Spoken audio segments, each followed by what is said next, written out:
Hey friends, a lot of users are curious about the older media player in Windows, which has been a very popular app since ages. It was used across Windows 7, then 8, then 10, and it is still available in Windows 11, even if you don't find it in the Microsoft Store. So it comes with the name Windows Media Player Legacy. Okay, Media Legacy, but you won't find it here. You'll find the newer Windows Media Player, which is a very different application. Now let me show you. So let's say I right click on it and open with, I find the media player, but it's not the same application. It's a different application. But in our computers till date, we do find the Windows Media Player Legacy application. Let me show you.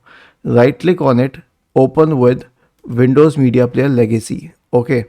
So this is the original Windows Media Player, and you can also search for it in the Windows search bar. You'll find it. Okay, this is Windows Media Player Legacy.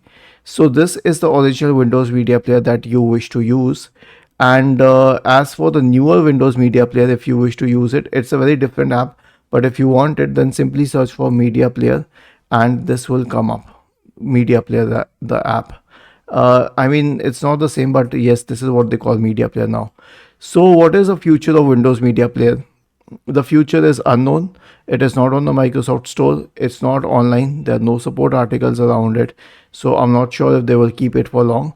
But I'll tell you what, you don't actually need it. There are countless media players available online, and VLC is the best third-party media player.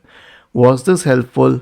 If yes, then please subscribe to the channel, and if not, then let us know in the comment section of the video on how we could help you further. Thank you for watching this video and have a nice day.